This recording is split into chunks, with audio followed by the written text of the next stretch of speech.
Welcome to My Life, Tanya Applied, with Rabbi Simon Jacobson, a journey into the deepest teachings of Torah and their application to our personal, emotional, and psychological lives.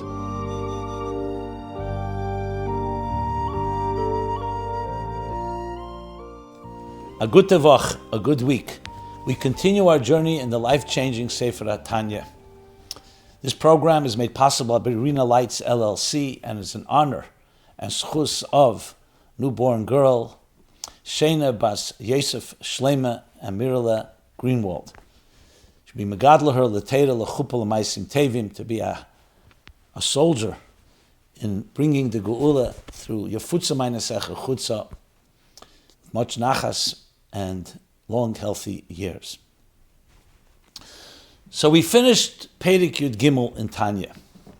Now the beginning of Perek Yud Dalet, the 14th chapter. So a short introduction. Until here we were learning the building blocks of the very nature of who we are as human beings. We're made up of two souls, a nefesh habamis and a nefesh halikis, an animal soul and a divine soul. It's interesting that in Tanya, the end of chapter 1, he began with the nefesh habamis, but then immediately in chapter 2 elaborates with the nefesh halikis, the divine soul, which covers chapter 2, 3, 4, and 5. Where he talks firstly about the nature of the divine soul, its faculties, intellect, and emotions, and then its garments, thought, speech, and action, and how that divine soul functions and works. Then came the second half.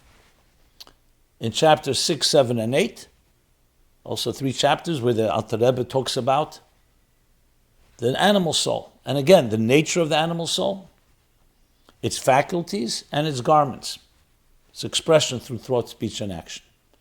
Then he comes to chapter 9, and now that we have laid out the players, so to speak, quote unquote, so the Nefesh Halikis and Nefesh Habamis are now pitted against each other. Mulum lum yemach, there's a battle going on. A battle over the small city. Irktana Zaguf, that's you and I. Who's going to control? Who is going to control the thought, speech, and action of this person? Is it going to be the faculties of the divine soul or the faculties of the animal soul? So now we have the stage set for the battle of life. And then in chapter 10, the Alter Rebbe begins to define how these battles are fought and what the results are.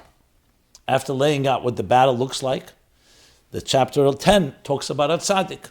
The tzaddik is someone who the divine soul wins the battle and the war, to the point that it eliminates the enemy, the animal soul, and transforms it as well into a divine force. There's 2 levels in that, but essentially the tzaddik. Tzaddik gomer, tzaddik shena gomer, tzaddik v'tevle, tzaddik v'rale. Chapter 11 is a discussion about the Rasha. The Rasha does not win the battle. The battle rages. Sometimes the divine soul wins, sometimes the animal soul wins. And there too is 2 levels, Rasha v'tevle, Rasha v'rale. And then chapter 12 begins the Benoni. And the Benoni is the central theme of Tanya. Like he says, he called it Sefer Shel Benoni. That's the title of the Sefer. The Benoni is someone that on one hand has, as we know, the battle goes on, the divine soul and the animal soul. And they both have faculties and they're both trying to dominate. But the Benoni is winning the actual control of thought, speech, and action are under the control of the divine soul. And in chapter 12, he describes exactly what this Benoni is like, with the Moyach Shalat al Alev and other resources the Benoni has, the self-control, that he's able to not allow the animal soul to control him. He cannot stop the animal soul from being active, but he can control and discipline whether he's going to act, think, speak, or think aligned with the animal soul, and the answer is no, he doesn't allow that to happen. And that itself, in the Benoni, there's also different stages. There's during davening, there's right after davening, there's throughout the day. There's the Moich Shal Tal Lev, which is that natural, inherent power, not acquired, but natural, to control that the Moyach, the place where the divine soul resides in the mind, and has the natural power to control the impulsive heart of the animal, where the animal soul resides, as he explained in chapter 9. And he also refers to the Ava Mesuteres, the love, the essential love that neshama has, even though it's concealed. And all that gives them the power, both in Ben Odom Lamokim and Odom Lechavere, both between man and God and man, to control thought, speech, and action, to be aligned to what God wants. But he's not a tzaddik, because the faculties have not been silenced. The faculties, I should say, of the animal soul. The Atzmazhusa v'Atzmusa, the core animal soul is there. And any moment can stir up trouble, so to speak, and does do that from time to time. In chapter 13, he continued that discussion with more details of how both the Yetzer Tov and the Yetzer Hara, the Nefesh L'kis and Nefesh Abamis, are in a category of Shefet, not Shmeshel. They don't control him, they are like judges, and that God supports the divine soul. And there he goes off to explain more details about what this Benoni is like, and ultimately comes to answer the question. That's why we have to see ourselves always like a Benoni.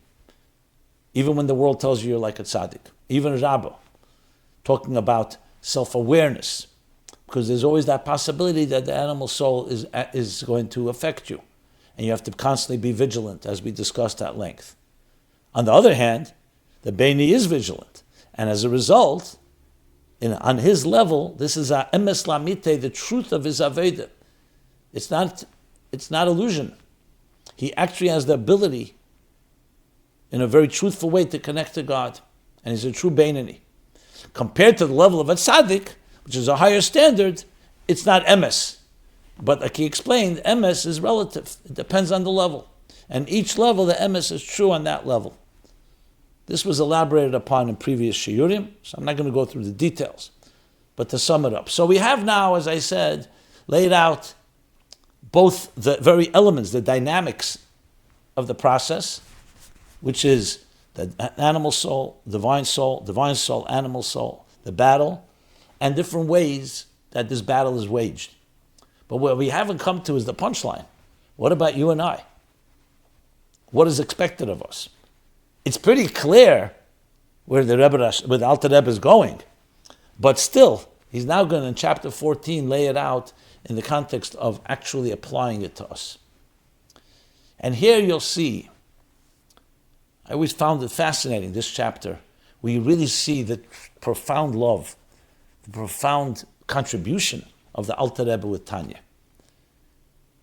The profound love to teach each one of us, no matter who we are, what we're capable of. You may recall when we began learning the introduction to Tanya, and the Alter Rebbe in a very personal way says why he's writing the Sefer. Because he's basically writing the book not as a book, but as a yechidus, as a personal audience. But he can't meet everybody. But because Yedim Umakire Kamina, we know each other, and we've done soul searching together, and you've bared your soul to me. And he's referring to all of our souls. So he's basically saying that Tanya is like, think of it as a personal guidebook to you. So when you combine that now with what we've learned, what you're seeing here is that the Alter Rebbe, the ultimate mentor, the ultimate soul doctor, if you wish, is giving us not just guidance, but also a vote of confidence. A vote of confidence of what we're capable of. And like a good guide, a good teacher, a good mentor, prods us along, pushes us, motivates us, and tells us you're capable, you're possible. This is what you're possible. These are your possibilities. So let's now go back to the Sharblat of Tanya. If you remember the Sharblat, the very cover page, the Alter Rebbe said, why is he writing the Sefer? Levayed Heitev. It's coming to explain the Posuk. Ki korev elecha dover me'ed beficha belvovcha la'asese. B'derech harucha k'tzara be'ezes Hashem yizbarach. It's coming to explain korev elecha, to you. Means to every individual. That's what the Posuk says in Parshat Nitzavim. Eichu korev me'ed. How can we explain the relevance of Yiddishkeit, of godliness, of Torah, of Elikus to each one of us. We live in a very dark world. We have many temptations and many challenges and many distractions. Yodeinish benafshi, everybody just has to look into their soul. So it's critical when you look at a sefer, especially a shabla that the author himself wrote, is to connect it, always remember, connect it to the point of departure. What is the mission of this sefer? What is the purpose of this book? The purpose is to divide hativ, eichul karev ma'id. And not just karev ma'id. Adovre elach karev ma'id.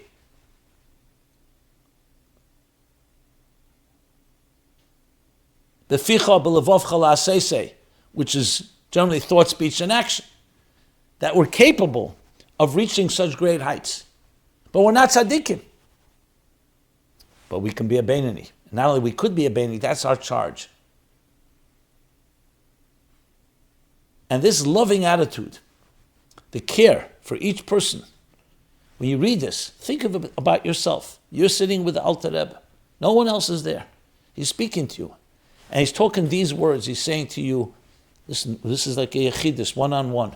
I'm telling you what you're capable of and what you have faculties to accomplish and the power to accomplish. So this chapter really brings it all together where the Alter Rebbe now sums up, now that we've explained what a tzaddik is, and a rasha is, what a Benoni is. Now we can explain, let me tell you the punchline. Here's the takeaway, the call to action, if you wish. This is now the call to action, not just theoretical, not just conceptual, the actual call to action.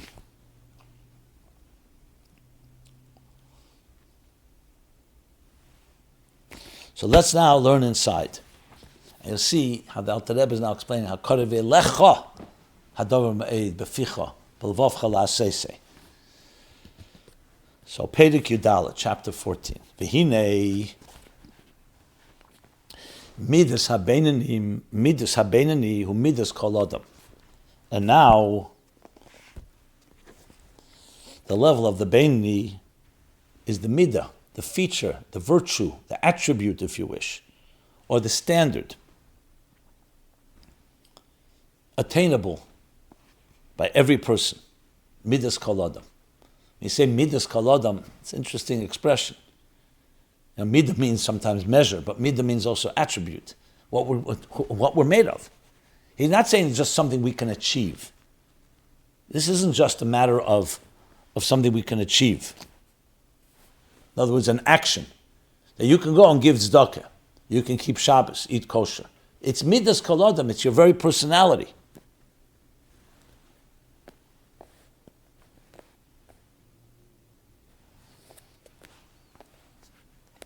And he continues, V'acharei kol adam yimshech. And every person is drawn toward it.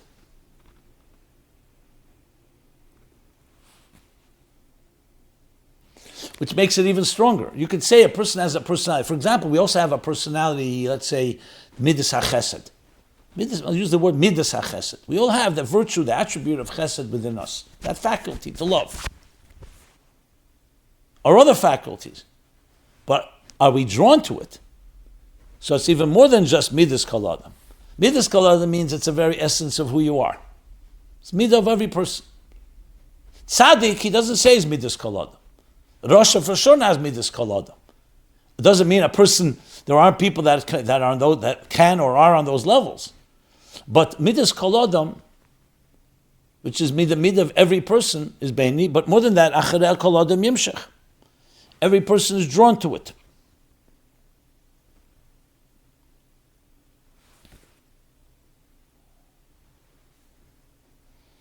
Some interpret acharei kol adam yimshech, not that every person is drawn toward it, but every person should be drawn toward it. I would argue that this means every person is drawn to it, because that should be drawn is, yes, a powerful statement, but that you're actually drawn means that it's really part of who you are. In other words, that self-control that a Benoni exerts and exhibits is something that we should be drawn. That's why a human being is drawn to self-control, because we naturally have Moich Shal Tal Lev, like we learned earlier in chapter 12. Okay. So this tells us that a person is capable of self-mastery. That's a tremendous statement, a critical statement. When you contrast it, you may recall in chapter 12, we contrasted with modern psychological thinking, secular thinking, Freudian psychology, and other schools, where there the human being is seen primarily as a selfish id, interested in its own pleasure. However, we develop, superimposed, or acquire the laws of coexistence, red lights, green lights. But fundamentally, every person is really just a selfish creature. So what can you expect from a selfish person? You can expect a certain measure of discipline. You have deterrence, you have incentives. People want to coexist. But how high can we reach? The Alter Rebbe comes, no. You know what your midas kol adam is? You're not an animal. And you're not living in a jungle. You're created b'tselem Elokim, in the divine image. You have a chelik elikam in mal mamish. It's beating inside you. It's very much part of who you are. Never forget that. Yes, you have challenges. There's also an animal soul. But that divine soul has tremendous power. And you're given tools and resources. I mentioned a few of them. The Eibishter stands on your right side and supports your position. When you speak up and you exercise your... So you have the capacity to be something that's a master of your domain, a master of your thought, speech, and action. Can you control all your impulses? No. That's the whole point. That's why it's possible. If someone said, hey, you can destroy all those impulses from the animal soul, all the selfishness, all the issues that drive a person towards survival, then you say that's just not realistic. That's not what's expected here, as we're going to learn, and as we learned. We're talking about, so what is midas kol adam? Midas kol adam is this capacity. It's telling us who you are. Think of a coach. You come to a coach, and the coach tells you, you want to become a great tennis player. You want to become a great pianist, musician. I have to tell you, you just don't have it. I think I could teach you to be better than what you are, maybe better. What that attitude, what exactly is it going to do for you? Really going to motivate you? You probably give up. A teacher tells you, midas kol adam, your midah, this is completely possible. And more than that, you're drawn to it. It's really your nature, it's your destiny, it's your calling. And now let's learn how. It's a whole different approach. That tremendous vote of confidence, just this line. You can live your whole life with this line. Should you ever be down, in any way depressed, or something brings you down, what are you capable of? Just open up chapter 14 of Tanya. Midas abenu midas kol adam. Alter Rebbe is telling it to you without qualification. V'acharei kol adam yimshach. He says again, kol adam yimshach. And then he spells out what it means. Shekol adam, a third time. 3 times he uses the word kol adam. How much more do you need emphasis that he means every single person? No exceptions. He makes no exception. Shekol adam yachal is Benoni b'chol eis b'chol shah. Whoever it may be, it doesn't just say b'chol eis, but also b'chol shah. It's a standard, it's a virtue, it's a personality type that every person can become a Benoni at any moment, at any time. Why does he have to say both? Because he wants to make it unequivocal. It's not just a momentary thing, it's not just a long-term thing, it's both. So it covers all the increments, all the segments of time.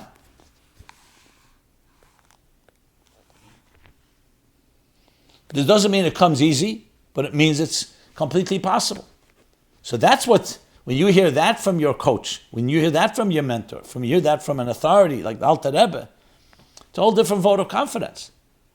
You're going in with an optimism, with a hope that you can achieve this, and absolutely achieve it.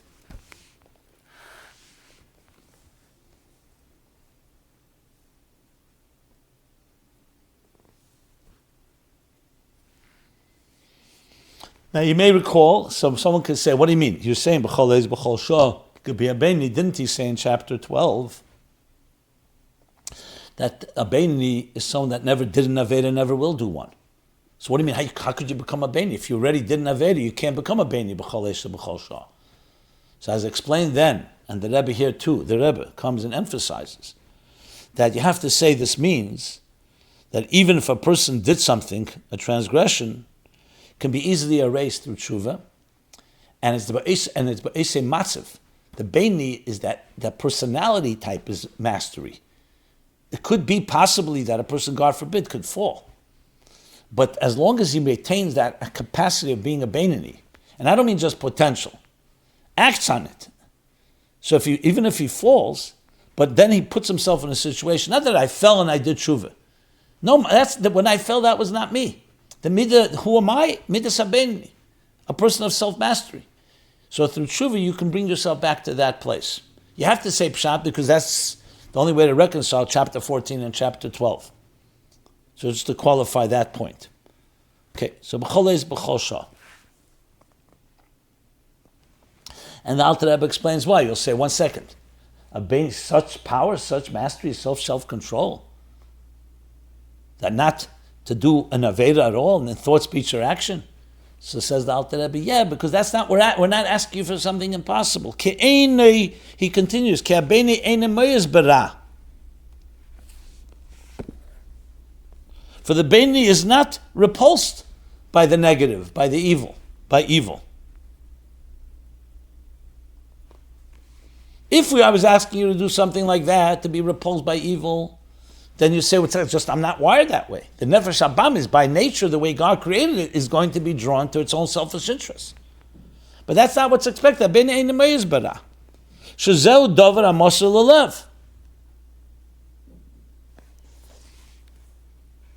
Since that is a matter of the heart.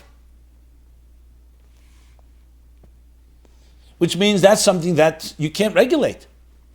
You can say, don't act on it. Don't speak about it. Don't think about it. But it's a dover amosel alev. So either you have it or you don't have it. So a tzaddik, his heart, we said, is transformed and is controlled by the divine soul. He has reached that level. But a Benoni, that's not what we're expecting a Benoni to reach.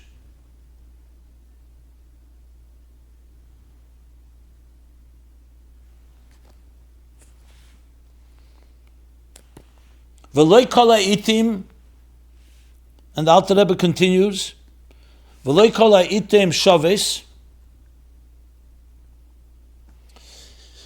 and not all times are equal, are not the same all the time, which means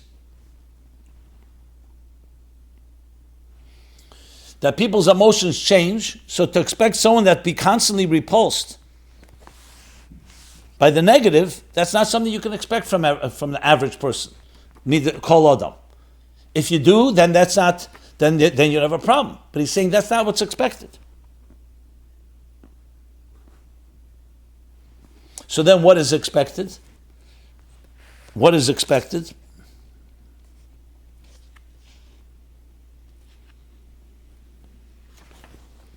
Elo sur merav asei tev. That's expected. What's expected from a person is you can't control your emotions. You can't control the faculties of the animal soul to be active.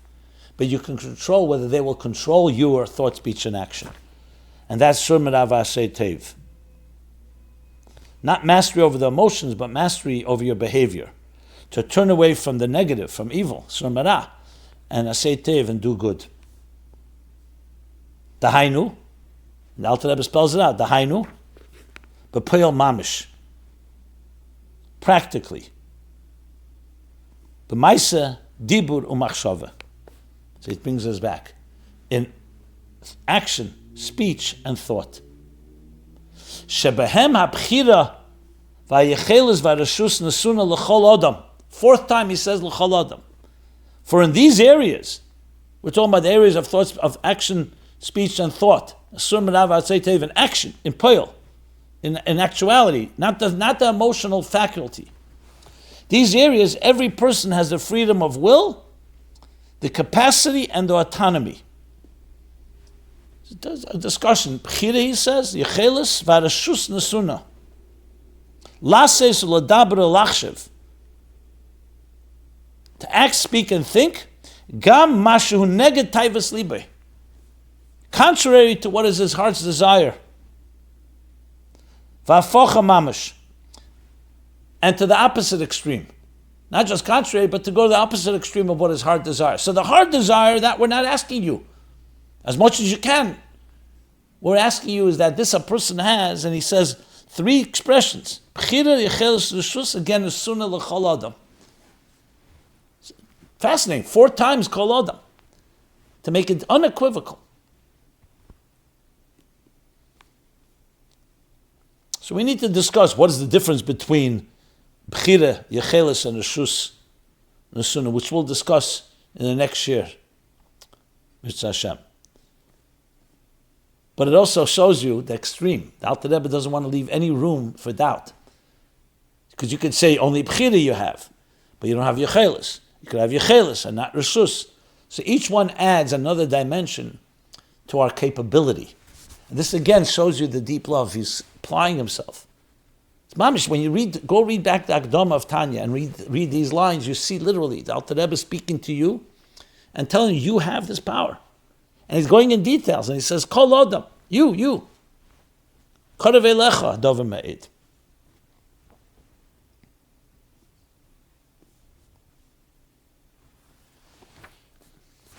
And then he continues. And these are ideas that we already learned in the previous chapters, when he spoke about what a Benoni is. Now he's speaking it to us, to you, to me, what it means for me and you.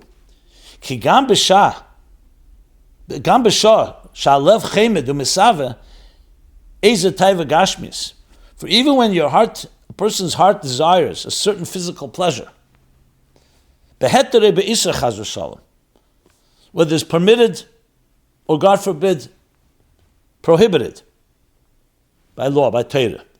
Yochel is gaber ulasir daite memena legamri. He's capable of strengthening himself, not to give in, not to succumb, and lasir daite, and completely divert, lasir daite memena legamri, divert his attention from it completely. By saying to his heart, remember the heart is where that desire is, from the animal soul on the left side of the heart. By saying to the heart, I don't want to be a Rasha even for a moment. Look how personal. The first person, I don't want to be a Rasha even for a moment. So I will not give in to what you're trying to tempt me with.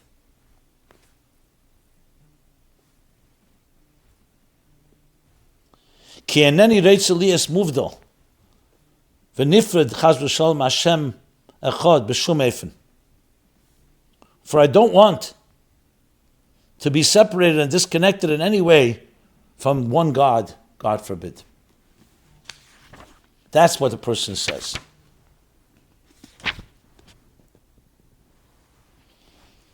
And here we'll stop. Look at the powerful statement and the power that we're empowered with. We'll stop here, obviously continue next week. But take away the message, the personal message of what we're capable of. To be this Benoni. Self-mastery, self-control. That's what's expected. Not just damage control, but to reach the greatest possible heights. Everyone have a good tavoch. You could find this and previous classes at tanyaapplied.com. Be well. This has been My Life, Tanya Applied with Rabbi Simon Jacobson. Please join us again next week. Visit chasidusapplied.com for archived classes and more resources.